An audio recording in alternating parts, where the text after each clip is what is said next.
caracterizar, então, primeiramente, o que a gente chama de organismo intacto. Lembrando que sempre o nosso referencial aqui dentro da análise do comportamento é justamente nós analisarmos contingências de reforçamento, buscando a inter-relação entre o comportamento, as ações, pensamentos, emoções apresentadas pela pessoa, pelo nosso cliente e paciente de psicoterapia, mas também essa inter-relação com o meio, tá? Então, relembrando, esse é o nosso material principal, né? É onde começa a nascer a nossa análise funcional. E a partir disso, então, a partir da leitura, né, e análise da tríplice contingência, a gente consegue analisar os comportamentos entendendo quais respostas são típicas e esperadas a depender dos contextos.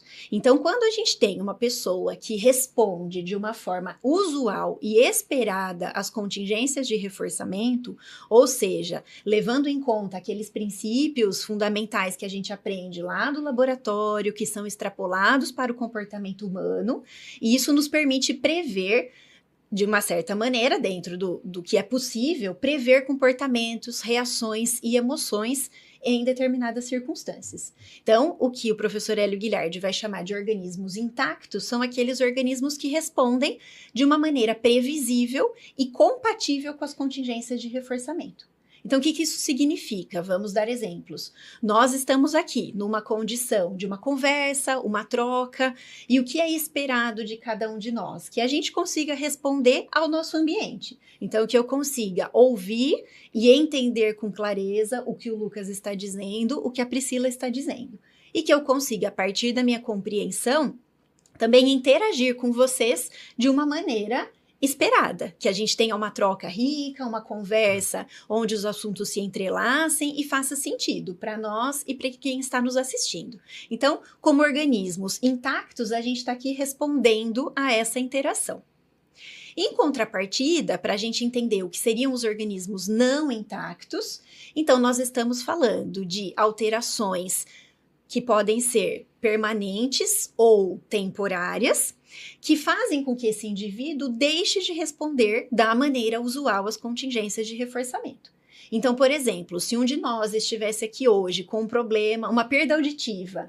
Rolha de cera. Isso, exatamente, que impedisse, dificultasse a compreensão e a audição na nossa conversa, nós diríamos então que temporariamente estaríamos como organismos não intactos. Se eu precisasse, então, de ajustes nas contingências para que eu pudesse responder.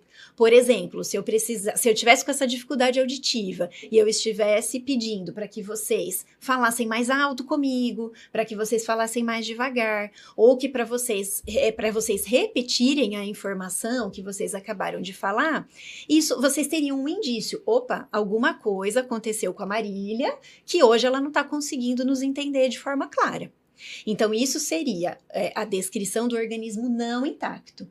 E onde entra a análise do comportamento, onde vai entrar a psiquiatria, que é o que nós vamos destrinchar aqui ao longo do episódio, nós vamos tentar entender qual é o manejo de contingências, seja por intervenções médicas, seja por intervenções do analista do comportamento, do psicoterapeuta, para a gente tentar fazer com que esse organismo, esse indivíduo, responda o mais próximo possível da maneira usual, permitindo uma adaptação, pertencimento, funcionamento sociais que também tragam bem-estar e pertencimento para esse indivíduo. Então, quando a gente fala de organismo intacto e não intacto, nós não estamos aqui tentando fazer um caráter de julgamento, mas estamos pensando no repertório que esse indivíduo consegue apresentar e quais são adaptações possíveis e necessárias que aí vão ser da nossa alçada, do psicoterapeuta e do médico, psiquiatra, para a gente ver o que é possível dentro do nosso campo de ação. Que descrição, hein?